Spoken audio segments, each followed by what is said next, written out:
Ready. Hey everybody, welcome back to CV Freaks podcast. This is episode 13, and I'm very, very honored to have my special guest today from Vienna, Michael Beim. Hey Michael. Hi, Aiden. So glad to be on board. Thank you. Thank you I'm, for inviting me. I'm so happy that you've decided to come and talk to me today about what you're up to since, we're at home and we don't get to go to Super Booth and you do lots of cool things. So we first met when BR Laser invited me to play his concert series in Vienna, and I met you there. And that was super cool to meet you. It was at the small Yeah, shop. They had a little event at that little shop. What was the shop called where we met? New York. Yeah, that was called New York. So it's a kind of a play of words on New York, but Jörg as in the German New York name with an yeah, umlaut. I Yeah, remember that venue distinctively. It's so funny. Yeah, I couldn't remember even when we met the first time because yeah, pretty much bump into each other almost every year. Of course, not 2020 and not 2021, but before that, yeah.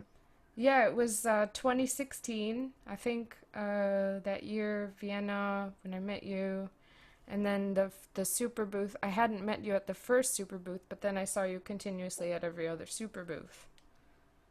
Yeah. Right. What was your first Super Bowl? 2016 or Yeah, I went to all of them. Yeah. yeah, And yeah. Wow. No, 2016 was also the first year that I actually was there. yeah, me too. And but I remember when they moved it to the bigger place and you had the crow there, and that was wild. It was so cool. It was like a big metal bird that you made with the kind of digital like controller that could control all of the modular system, like many systems at once. Oh yeah. Crow. That was our 2018 project. That was actually made in collaboration with Max Göttner from Berlin. Max is my longtime friend and collaborator. Um, he's a very creative person who works in mainly the field of creative coding and media um, and arts. So Max at the time worked for Art and Com. Um, he also works for the think tank at Volkswagen in Germany, and yeah, Max and I had this idea, which we kind of could say cocoon for a while. Just stated that initially started with kind of like a sequencer with a lot of functionality built in into this very elaborate system where you could distribute all of those functionality based attributes into basically one brain module, which had this 4x4 grid, and kind of split it all over the system with smaller modules, which would allow you to kind of take control in a very complex way. There was the idea on the surface, the user interface kind of way, but the complexity was that all of the logic behind it, all of the hidden functionalities could be programmed from scratch using very simple building blocks.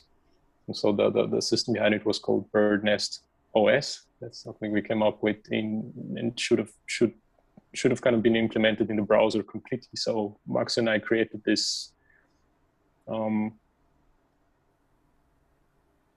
say operation system based on a Linux real-time operation system and Raspberry Pi implementation, which was then hardwired into the module. And we had this proof of concept during SuperBooth 2018, which showed how you could build this complex patch in the browser and then kind of have it completely in the module and then control it hands-on.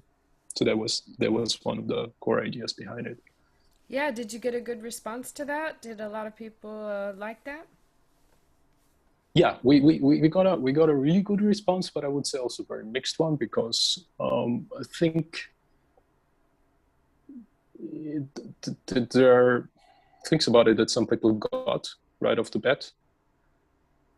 The complexity is something that stands in the way, and also it might hit a nerve with a couple of people and might hit the completely wrong nerve with a lot of people and trigger negative reactions in the sense of I would say those who feel that modular is all about completely being hands-on and not messing with the computer, which I totally get and I understand and I respect.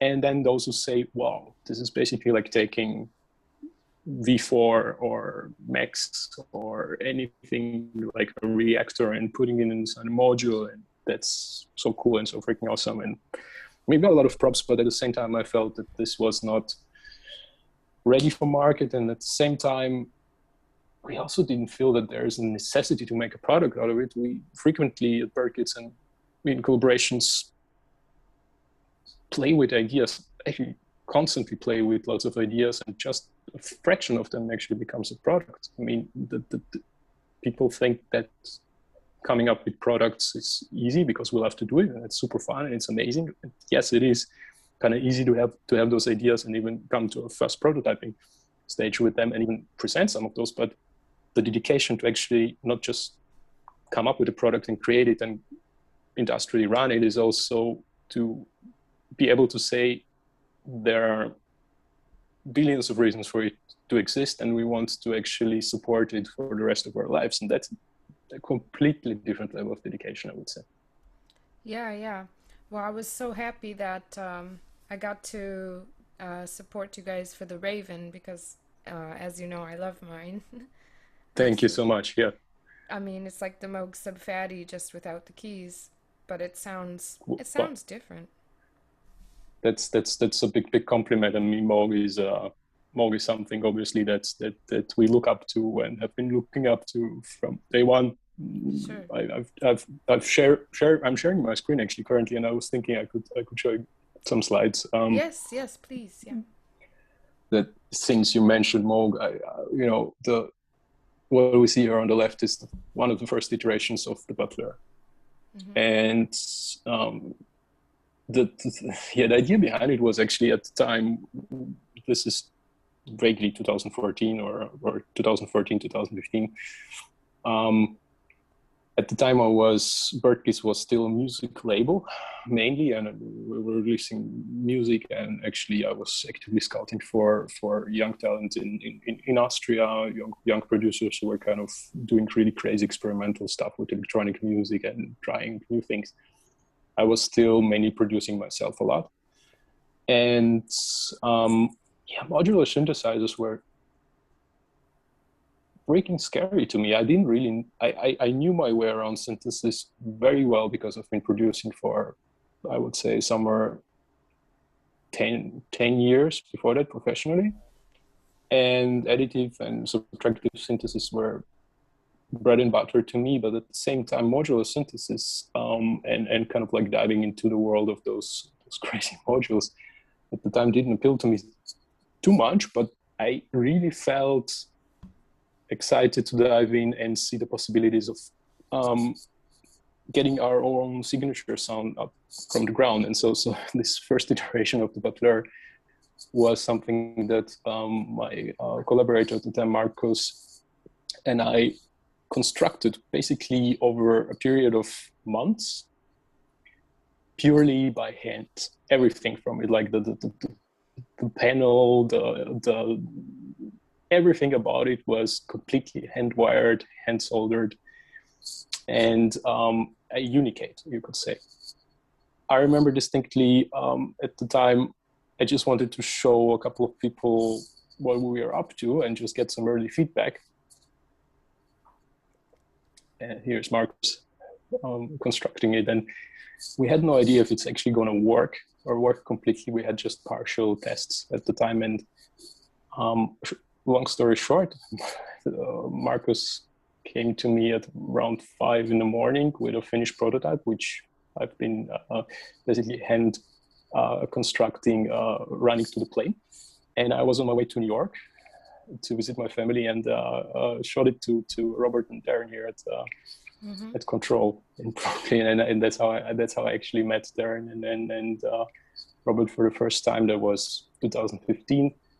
I was terrified and yet kind of shameless. It's just coming to Control and showing those guys this box without even actually knowing if it's going to work completely. But it worked pretty well. They gave us pretty good feedback, and so we were encouraged to kind of continue on, and then just there was no business idea, there was no business plan, there was no knowledge about like modular as such. I mean, Marcus had much more understanding of modular and engineering side of things than I did at the time.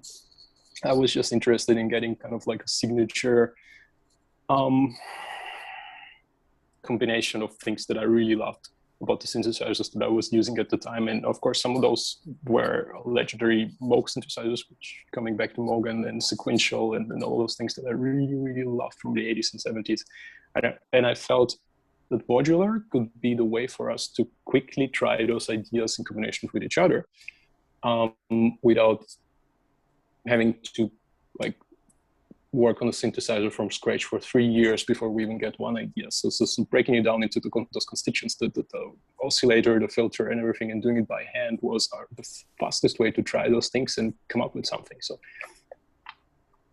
gradually, it kind of grew into a small, tiny workshop, and each and every of those first units was really assembled meticulously by hand,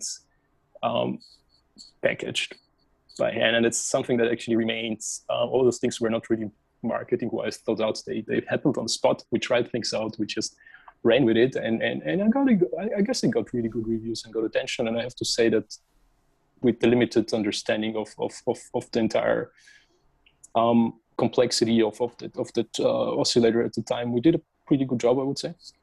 And it just kind of yeah, here's the early team assembling those boxes one by one. And yeah, our very first presentations, I think that's in Barcelona, and that's Dimitri Christent, a really cool producer from Latvia. And yeah, he really gave those modules a thorough testing, and we even had some interviews. So exhibitions and getting to meet people, those were our very first beginnings, and just running with it without any idea what we were doing. We gave Erwin, who was starting his raw voltage shop, also I think one module at the time to just test drive, and I think getting that early feedback and trying to modify things early on really helped us open it up to a wider range of possibilities, and just kind of slowly, gradually professionalize to where we could say, wow, we're kind of slowly becoming manufacturers. How crazy is that, you know? Yeah, it's pretty wild. And your design started all analog, right? Absolutely, yeah, completely. We even if we wanted to do something digitally, we couldn't, because we really didn't have any clue how to program on a level where it would be consider anything but amateurish. And I think analog design was the very nature of it, of grabbing things here and grabbing things there. How Marcus worked with it at the beginning was completely ballsy, and yeah, zero F's given. We just went with it and we tried things, and of course it took years to professionalize. It took a lot of consultation from other engineers, and until I actually started working with Sebastian and the other Marcos, I don't think it would be fair to say that we were professional. We were just really amateurs wet behind the ears. That's a really beautiful one. That picture there. Go back. Is that a clear Yeah. panel there? Yeah, that's just a plexiglass. That's the first. I think that's one of the first X-Fighter layouts that I prototyped. I had just made this membership at a local Happy Lab, like a fabrication lab, and I just taught myself how to work with CorelDRAW. And I mean, I haven't done too much industrial design at the time. Like I come from rather classical graphic design professional side, before I became a producer, I was working for Wunderman and kind of the Young and Rubicam network. So classical advertising, classical graphic design, and the switch to industrial design was,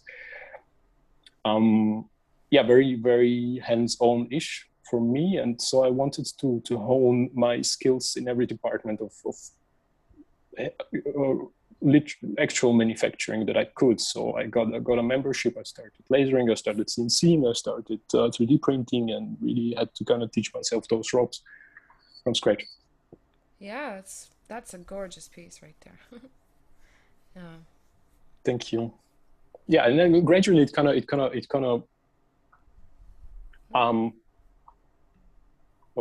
I think we got some unlimited minutes. That's very nice. So gradually just got a little bit more, not cleaner, I wouldn't say cleaner, but we had a little bit more overview of where we're going with the visual side of things. I also wanted to get rid of the classical engineering type of layouts, which to me was done beautifully by other manufacturers, but I didn't really feel this is us or this is our language. Mm-hmm. I think at the time I was very much influenced by Dieter Rams. Obviously, Dieter Rams through his abstraction, I wouldn't even say minimalism, I would say just abstraction of the minimum necessary amount of communication, but clean communication, one that actually tells you the things that you really, really, really need to know and without overwhelming you. So this kind of clean, very, very intuitive type of layout was something I vibed with at the time, and then really tried to take it to the level where we can bring something fresh to a very techy, very nerdy, very, you know, like tiny, minuscule format. Mm-hmm. Yeah, I just love the and color. So that's the Butler 42HP system. The font is so cool. It's just like so clean. The designs are super clean. Is the Butler? Yeah, I guess all credits go to Dieter Rams on this. I mean, it's a bird, right? All your modules are named after birds. That's why you call yes, bird kids. yes. Butler. I'm always. I'm. Yes. I think I'm also always mispronouncing. It's Butler. It's French. It's but yeah. I mean, I just always have this heavy accent when I say it. But it's Butler, and it's a type of eagle, which I think is very frequent in South Africa, and it kind of all came together. Birdkids existed as a label name or as a record label name long before there were any modules, and mm-hmm. It's an homage to jazz. So of course, bird. Oh, okay. And I just because I'm really kind of in debt to jazz and black music from the side of my production roots. I think the very first there goes the dog. music that changed my perception of music. That's our German But it's Shepherd. yours. Yeah, mine is chilling on the couch. Yeah. Oh yeah, what's its name? The German Shepherd is named Sophie, actually. Oh, it's a girl. Nice. Mine is Julius or Julius. That little tiny. He sounds very pompous, like a Roman Caesar, but it's Julius. A pug. Yeah. Yeah, so cute. So yeah. Julius. Okay, cool. Man, okay, so let's see, what else did I want to ask you about the Raven design? So what I mean, it's the only module I've really seen with a crossfader built in. So what was right, it? Yeah. let me just browse quickly through the team Oh, sure. pictures. Yeah. I think I've prepared. Yeah, yeah. I've There never we met go. So them. that's, um, I don't think I've met anybody else from Bird Kids besides Nicola. yeah, yeah. It's a lovely bunch. I mean, here we have that's possible. I think you might have met Max in Berlin. Yeah, pretty sure you met Max in Berlin, but otherwise, yeah, Nicola and so that's Theo. He's hand calibrating a Raven. Oh, In our small workshop. I'll just switch this presentation off to a little bit on the Raven here.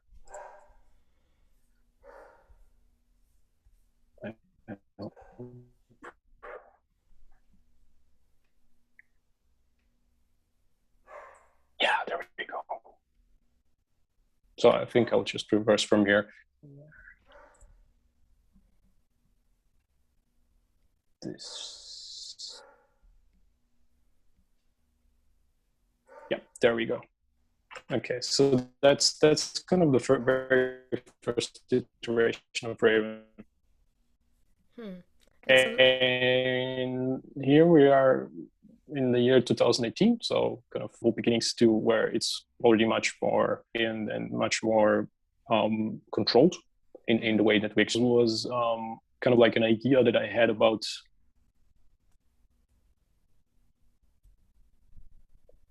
I think the connection might be.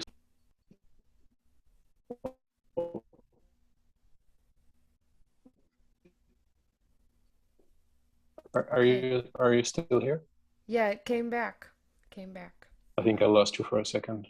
Yes. Yeah. Let's see how it turns out. Okay. Yeah.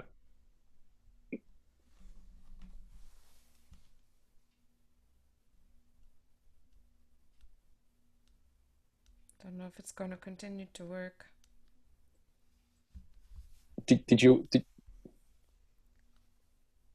I can see the Raven prototype. Mm-hmm. Mm-hmm. Did you want to ask something about the Raven or because I didn't want to interrupt? Well, there I can see it has a lot of switches on there, and the final design has no switches. So those are right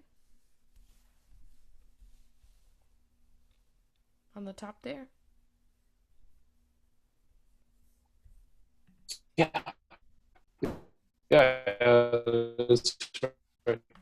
Yeah. Yeah. Yeah. Well, in the beginning of the very first iteration, I think you saw that one, right? Yeah,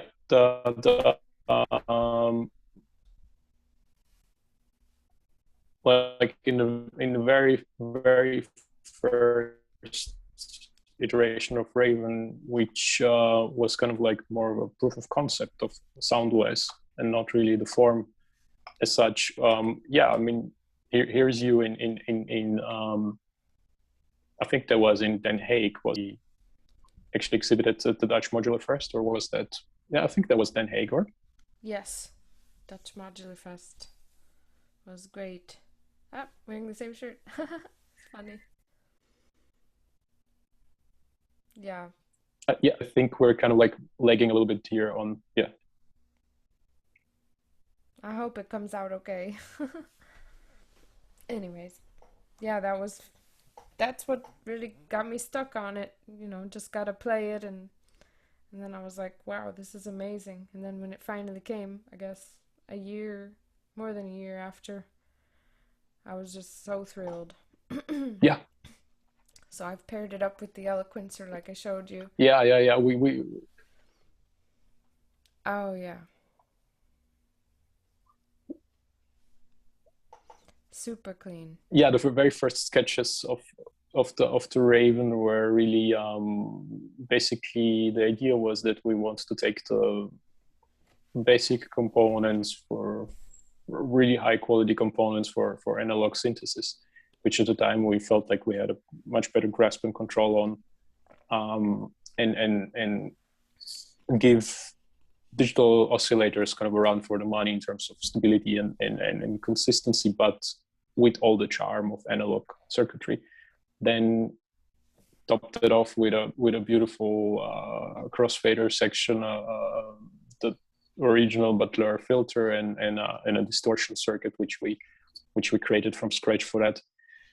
And Raven, initially there were some ideas about hardwiring certain functionality and kind of making it a really intuitive, super hands-on, bread and butter analog synthesizer for the masses. There was a very there was a little bit of a ambition that really didn't meet the target audience, because as it actually shown, modular people love.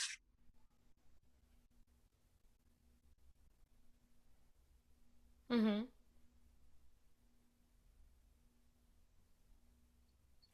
The idea of modular and as many possibilities, having something hardwired, that other have more options to cross patch as opposed to have things pre-wired.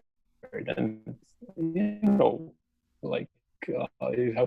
have to just admit certain things are not right, and certain things could be much better and give people much more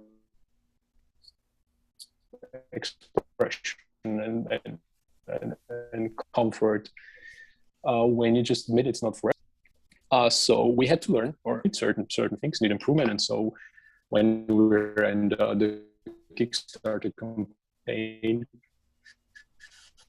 we got a lot of attention for kind of like the way it looks, the aesthetics that we see. And I think we've done a really good job on the idea implementation side and also the campaign side. But again, we had to go to kind of like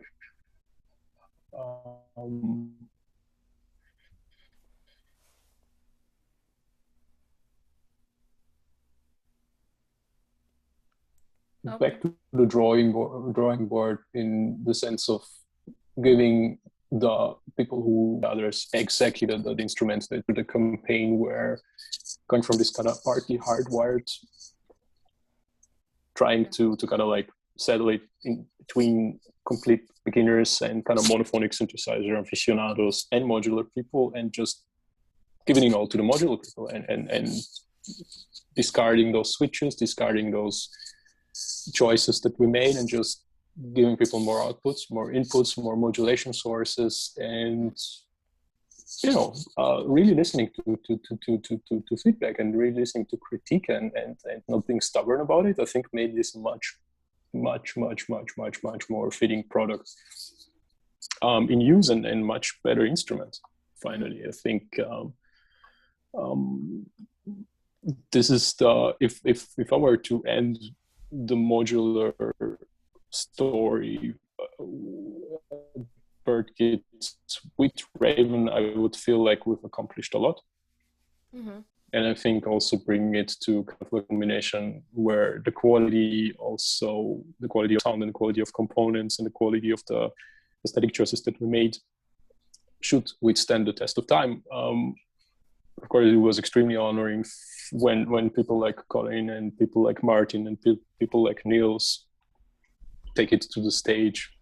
And Colin, as he likes to make the point out of his performance, always he's an amazing musician, an amazing showman. Yes, he is. And having someone like Martin and Niels really take 10 of those to the stage, I think proves a point. And I guess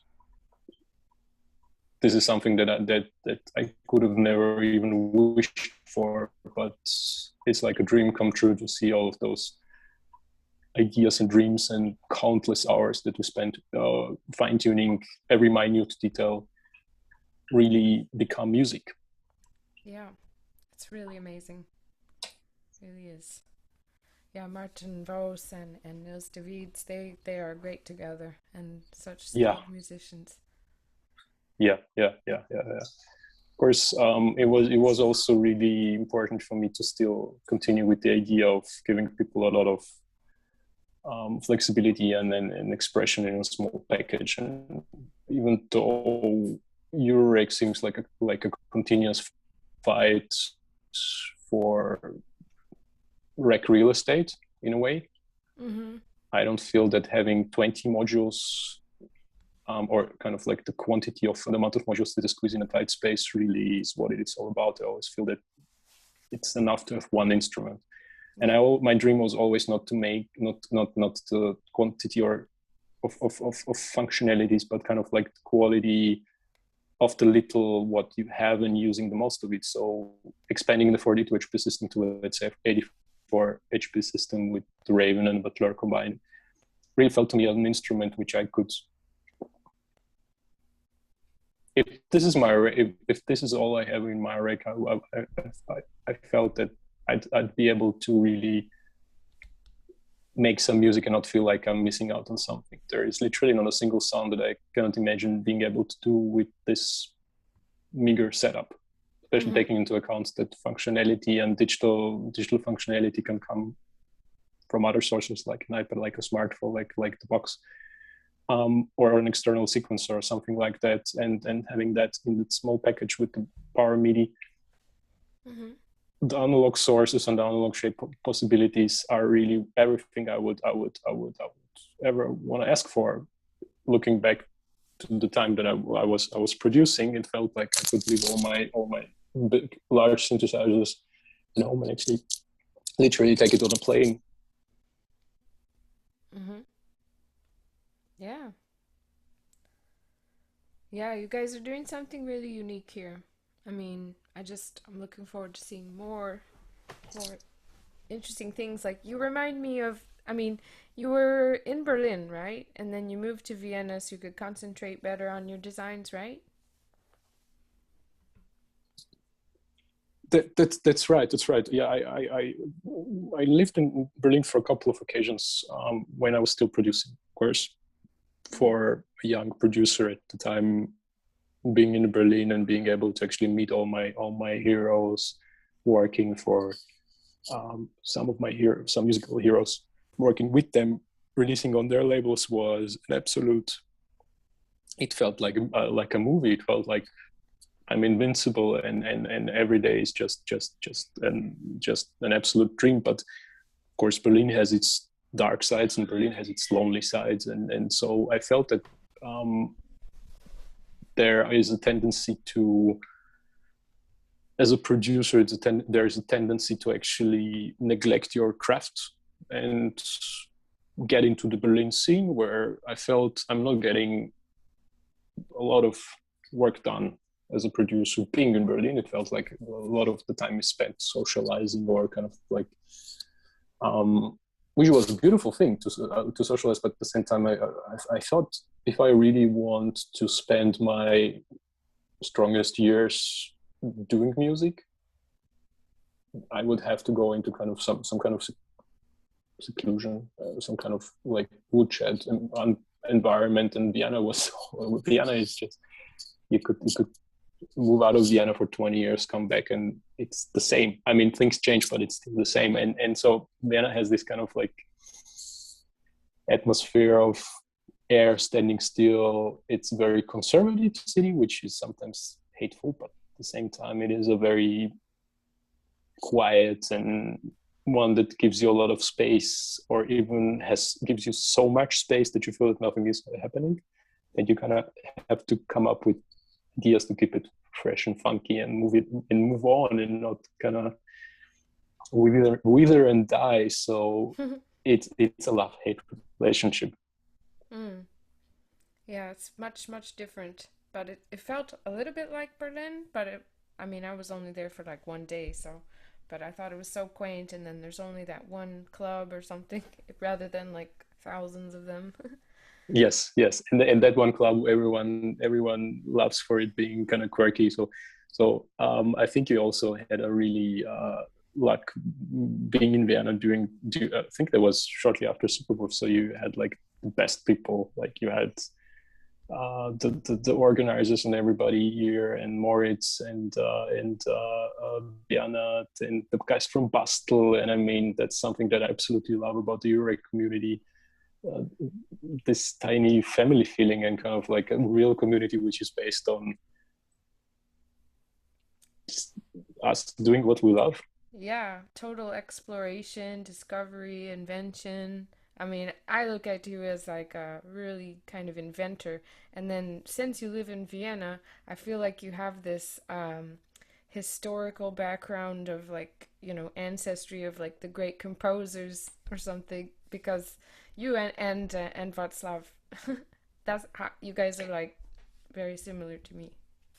Yeah. And I mean, Václav and the guys are, I mean, Prague and Brno and Czech Republic basically has a very, the histories are very intertwined, interlinked with Austria. And so I would say, I think even Vasov told me once that he studied here, if I'm not mistaken. So I think there are very intertwined histories and very similar feel between Czech Republic and in Austria with monarchy and everything in the past. But at the same time, also, I mean, you've mentioned composers, but there are also brilliant thinkers and engineers in the 20th century, in the 19th century, which shaped this place so much. I mean, if you look at what's been done on a cultural level for the entire world before people were in exile and kind of took that knowledge and took that culture and brought it to the US, brought it to the rest of the world, to Europe, to other countries. Vienna was really culturally a very relevant center. And so there were inventions, like you said, inventors, not just on a cultural level, but also on a technical level. And you still feel it. It's still a little bit in the air. I mean, since Vienna is so conservative, those people are held in high regard and they're kind of like inside a glass dome.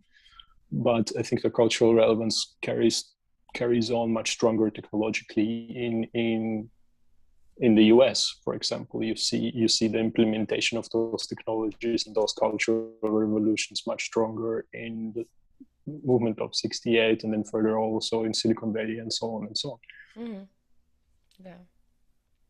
Yeah, it's interesting the crossover, the whole I don't know. It's definitely something that we all kind of have in common, which is really good. Yeah, what Vienna definitely has is the culture of manufacturing, is the culture of workshops, is the culture of like craft. I think that's still very strong. Luckily, both in Austria, in Switzerland, in Germany, and also as a cross-pollination back to what we do. Mm-hmm. And you can see it very strongly in also what it gives back to us and the approach that we take with what we produce, what we design as a collective. I would like to think of us not as a brand as such, but as a collective of people who just have ideas and are able to implement them and experiment with ideas. Yes. So that was always the biggest focus for me with birdkids. I mean, we have certain products and we have certain ideas which might have like a tendency to have a life of their own, such as Off-Grid, which really is a brand, yeah, and it's a product and a brand that might take off in a completely different way, and it is meant for a completely different kind of like market. But at the same time, birdkids is like is the base where it all originates. The ideas come from. Yeah. And the newest thing that you released last year, it's all digital. It kind of reminds me of the OP1, oh, my audio. It's The like Off-Grid. Yeah, the Off-Grid. Yeah. That's like a handheld battery Well, powered. yeah. It's a handheld battery powered device. It's cropped off. Oh, Yeah, in San Francisco. because of your screen. Yeah. Oh, there you go. Yeah, Cool. there it is. Yeah, it's an actual product right now. So Like the Volca yeah, or something. It's like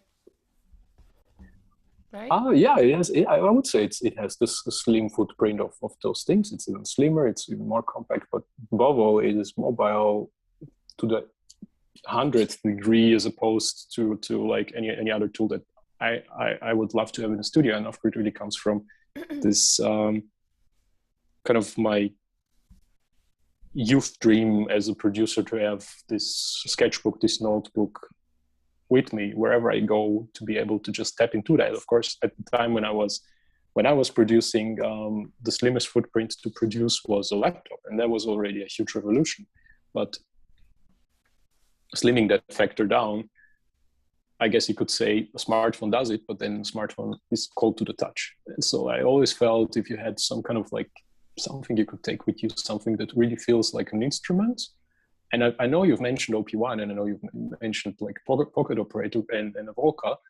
And I think those are absolutely brilliant designs and astonishing ideas brought to life, and a lot of freedom. However, I am missing the instrument touch in that, because the human kind of like ability to really communicate bi-directionally with the object, not just by tweaking parameters, but also by feeling pressure, by vibration feedback and things like that. That's what we really wanted to bring in with off-grid, and then make it universal for absolute beginners, for someone who's never played before. And so the concept, the idea behind it is that it's not really for everyone. It is liberating. Mm-hmm. And off-grid is really its own thing. I would say it's made by Bird, it's created by birdkids, or kind of like, but it's really not a, there is kind of like the dreams and hopes of birdkids in there, and a design direction, but it is it's its own chapter. Yeah, super cool. That's really good to make that kind of thing happen for anyone to be a musician, right? Because yeah, here's oh, Ben Skiddo with the Raven prototype, with the Raven demo unit, I think, or prototype or something. oh It yeah. was so cute, so cute. And Ben is just also going back to your right. I would say Ben is really, for me, one of the kindest, nicest people in the entire community, and he's really a beating heart with everything he does. And of course, fulfilling the Raven was a huge part of all of it. Just actually manufacturing it and being able to like give it back to people, and going through this entire story, and coming out on the other side with an instrument is that's why we do what we do. And that's why I have this buzz, and I will have it my entire life, getting up in the morning and feeling like, today we're going to the drawing board, and we're going to try this one more time, and we're going to tweak this one parameter, and we're going to give this filter another sweep, and we're going to narrow or widen this range, and we just do it. And we know exactly why, because it is an instrument. It's not a piece of luxurious jewelry. It might be beautiful to the touch, but most of all, it has to resonate. Mm-hmm. It's amazing. It really is. I have mine hooked up. I'll just put it on a little bit so we can hear that crossfader again. You know, I'm obsessed with mine. Right. Oops. Here it is. I've been pairing it with the Eloquencer, and the Eloquencer is so weird because, you know, it has like the tunings, you have to set them, and it was going so fast. Its built-in tempo is pretty fast, so I have to slow it way down so I can think through how I want to tune each note. But it's hard to work with a complex sequencer. But you have this unique approach to synthesis. I'm sorry, there's my dog under the chair. I'm just going to get him out, because otherwise, there he is. Can you tell me a little bit about your approach? Because I remember distinctly now that you've mentioned New York, your first performance in Vienna, and you had this kind of like very like electric, very noise, industrial, almost approach at the time, which I felt like I've never heard anything like that. But at the same time, it wasn't just pure noise for the sake of noise, but you were looking for some universes in that, and I could really hear them. I could really see you trying to like get those universes out in certain passages and in certain things where you let the idea develop. So I was really wondering what's your musical approach? I mean, you have a musical background yourself. Yeah, I was playing piano and writing songs on piano when I was first a musician back when I was a teenager, you know. And then I was writing with software, digital synthesizers, and then when I found the modular, I was like, this is amazing. It makes its own, it has its own universe inside, and that's what I'm always trying to find. Mm. So I will definitely, since you mentioned that, I will put that in the link. I'll put the link to that Rackrash in Vienna, that performance, Mm-hmm. and Recrash, yeah, that's it. yeah, it was really fun. The way that my kind of live performance has evolved with, using different components and using them together, that's what I really like to see. And a module like the Raven is so cool, like patching it into itself.